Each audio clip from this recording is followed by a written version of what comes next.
Good afternoon, everybody. Uneducated Economist here. So I was having a conversation with a home builder the other day, and I think I accidentally convinced him to start building again. Now, he says he's taken a break from a lot of the spec home building that he would typically do due to the interest rates and the inflation scenario and just all the uncertainty that has taken place. Now, he's been in the game a long time, and this is kind of like something that he just does just because he knows how, and that's part of his business. It's not like he necessarily needs the income. He doesn't need to be building right now. He could pretty much retire as it is.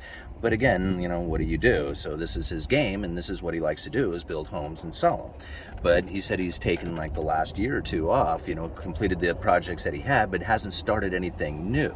And those were major concerns of his, was that, all this uncertainty that was happening. And he says, well, what do you think is happening? I mean, you keep an eye on this stuff, he says to me. And I'm like, all right, well, let me give you my 2 cents on what I feel is going on within the housing industry, especially when it comes to the new construction game. Because, I work retail lumber sales for a living. I am in communication with a lot of people out there who are in the home building industry, whether it's providing building supplies or actually putting the stuff together.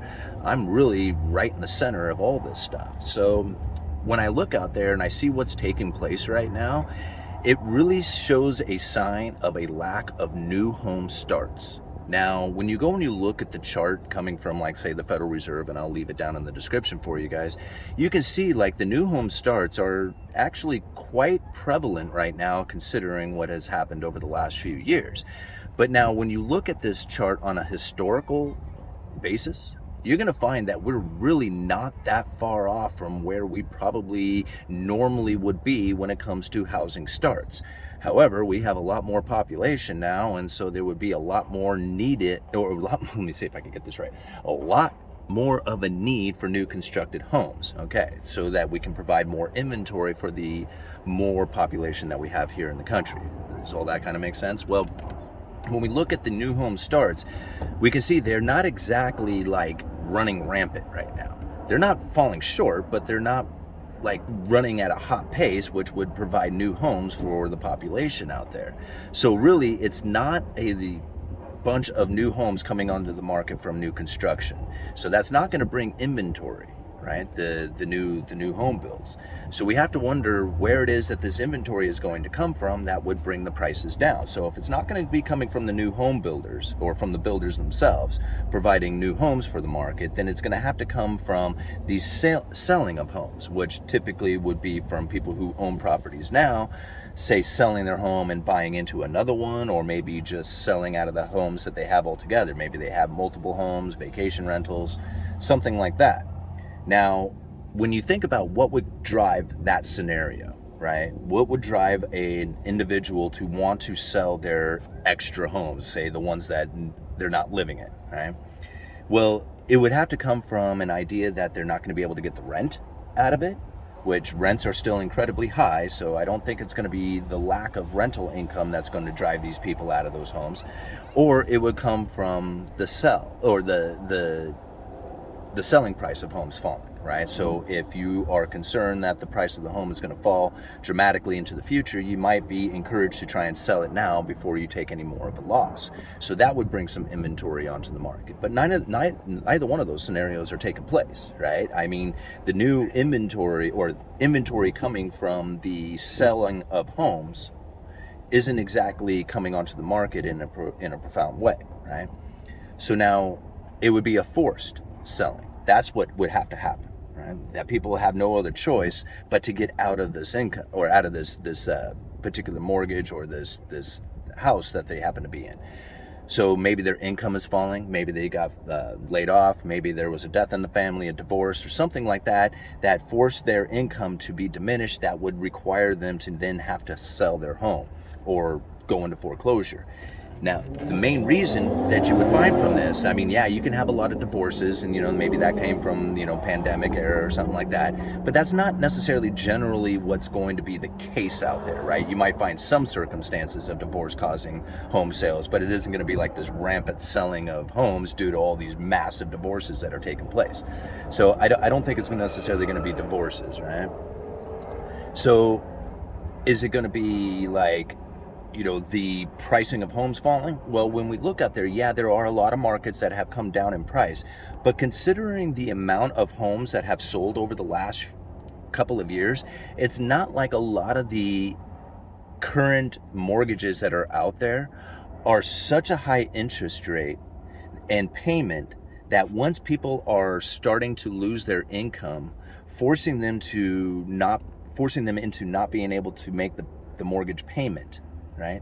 How many people are sitting in that situation right there? I would have to think very few, right? People who had a house prior to the big run up in prices were able to refinance their mortgages into cheaper interest rates, making the payments even better than they ever had before. And the people who have purchased a home over the last 5 years or so, even 2 years, are the most qualified buyers out there. The lending standards are very stringent, and so it's not like these loans are going out willy-nilly to people who don't have any job or job verification or anything like that. I mean, that was all stuff that took place during the great financial crisis that led up to that problem. We're not experiencing those same situations going on within the mortgage market right now. And so it's not really going to be coming from, or at least in my opinion, from the failure to make the mortgage payment, right? Now, granted, if we do run into a major recession and job losses start to really ramp up, which we haven't seen yet, but if that case does come, well, how long does it take before that inventory comes into the market, right? Because once somebody has, like, say, they lose their job, right? Unemployment rises, people start losing their jobs, and they're unable to make their mortgage payment. Like, let's take that scenario for just an example.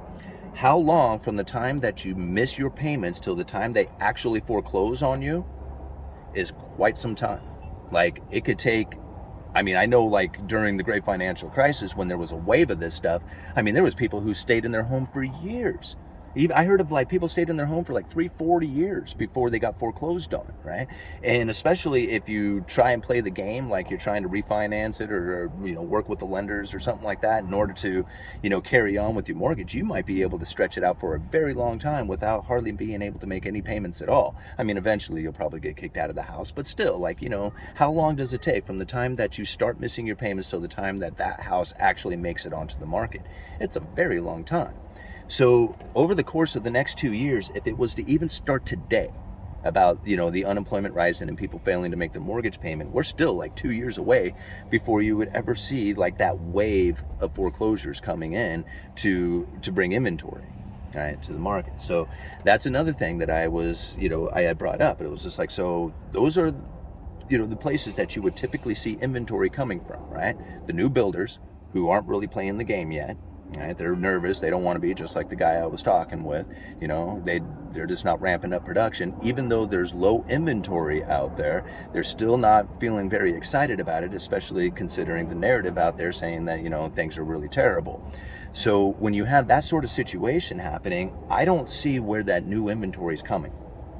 Right? And if the new inventory doesn't come on, then you have a supply and demand imbalance. And so long as you have that supply and demand imbalance where there's a lot more demand than there is available supply, that's going to support the housing market. Even if you have interest rates rise, I mean, we've had higher interest rates for the last couple of years. Everybody, including myself, right, believed that once the interest rates started to move up, that it would totally crash the housing market. People would not be able to afford the payments on these higher interest rates on the prices of the homes and at the level that they are at. The prices of the homes would have to come down to meet the capabilities of the buyers. But there are so few homes out there, and the few buyers that are out there are the most qualified for those loans that are happening. Right, supporting the housing market. Basically, what we're finding happening right now, and from what I can see, is that the house prices have shot up dramatically, and they're going to go flat. Some areas may go down, some might get a little bit up, but for the most part, we are going to go flat for quite some time because that's what we are experiencing today, and we have experienced it for quite some time. Right, for months now, this is the way the situation has been. The interest rates from the Federal Reserve effective funds rate, moving those Fed funds up, did not impact the mortgage market the way that people thought that they would. The Federal Reserve shot interest rates up right away, right? The mortgage rates shot up right away when the Federal Reserve started to raise rates. But then they plateaued out as the Fed kept raising rates. The mortgage rates did not work in lockstep with the Federal Reserve. Like everybody thought as the Federal Reserve continues to raise rates that the mortgage rates would continue to go up, but they didn't. They shot up one time. Then what was in October of, what was it, 2020? Well, I mean, it was a little bit, was that when they started moving up? Yeah, I think that's right. When the mortgage rates started to move up. Gosh, it's been so long now, I can't even remember what the dates are. Was it 2020? No, it was, yeah, I guess it was that, 2020. Anyhow, or 2021. Gee whiz, man, the time is going by so fast, I can't even remember now. Isn't that amazing? Anyhow, you guys will answer it correctly in the description. But anyway, the mortgage rates had moved up dramatically right away. Like they went up to like 7%, but then they plateaued out. And they stayed that way for months and months and months, right? Even as the Federal Reserve was kicking those interest rates up, the mortgage rates stayed consistent. And now, this makes a lot of sense to me. It was something that I actually predicted. I don't know exactly what the scenario was going to go down like, but I knew from the idea that the Federal Reserve was going to be allowing their mortgage-backed securities that they have on their balance sheet to allow those things to roll off their balance sheet would start flooding the market with mortgage-backed securities, right? There's supply and demand for everything, including the debts of the people out there, right? If you have a credit card debt, if you have a house debt, if you have a car loan debt, it doesn't matter what kind of debt it is. That debt is for sale to somebody else. You still owe it no matter who it gets sold to, right? But that debt is a product. And the Federal Reserve had massive amounts of these mortgage-backed securities, right? Which is a bundle of mortgages that are put into an investment that the Federal Reserve could buy. Right? So they had these mortgage-backed securities that were loaded with mortgages on their balance sheet, and they were allowing those things to roll off the balance sheet. Now, what that essentially means is that as people are paying off their loans, if they're refinancing their loans or making their payments, these mortgage-backed securities begin to pay off, right? And so as the Federal Reserve is getting the money back from the payoff on these mortgage-backed securities, they are not rolling that money back into new mortgage-backed securities. So they're just simply allowing them to roll off the balance sheet. Now, this is very interesting to think about because when the Federal Reserve was buying these mortgage-backed securities, there were lenders out there who really wanted to try and get these loans to package together to sell to the Fed. Right? I mean, the Fed had a product they wanted to buy, and they wanted to produce the product for the Fed to buy. So there was a lot of demand for loans out there, to get loans out, to package them up, to sell them to the Fed. This was the quantitative easing that was happening. So now when the Federal Reserve did the exact opposite of that, all of a sudden, there's not a lot of people out there who are looking to put a lot of loans out, right? And they're like, hey, I don't want to, get a bunch of loans that I can't sell to the Federal Reserve. Right? And so that's really where the interest rates started to rise. Because if you have a problem selling the bond prices fall and the yields begin to rise. And so that's exactly what started to happen until the investors said, boom, man, that's my price. That's my price right there, man. That bond price has fallen to such a level, and the interest rates that they're paying is where that fixed income that I am looking for is. Right? And so the investors start to buy into that market. So that's what is actually putting the floor under the interest rates from falling any further, is that the investors are saying, hey, that's my price. I want to be there buying those mortgage-backed securities at this level. That's how the Federal Reserve was able to raise interest rates, continue raising interest rates, even though the mortgage rates were not continuing in lockstep. It's because the investors looked at those mortgage-backed securities and said, man, that is a buy for me. And that's the case. So the Federal Reserve could continue to raise interest rates. They could do anything with their balance sheet right now. I mean, well, they probably couldn't do anything with their balance sheet, but they could continue to operate with their balance sheet, I guess is what I'm saying, in the rolling off of their balance sheet, and not hurt the mortgage market any more than what has already happened. Right? I mean, this is really what it comes down to, is that the Federal Reserve has put the mortgage market in such a condition that it is almost self-regulating at this point. If people stop taking out mortgages, right? Stop borrowing money to buy houses, the pool of mortgage-backed securities will begin to diminish, right? Because you need new loans in order to package them up into these mortgage-backed securities. If that pool begins to diminish, there is going to be a supply and demand imbalance. Again, there's a supply and demand for mortgage-backed securities when it comes to the investors. If the pool of mortgage-backed securities is falling and the investors' demand is quite high for them, then it's going to bring support to that market.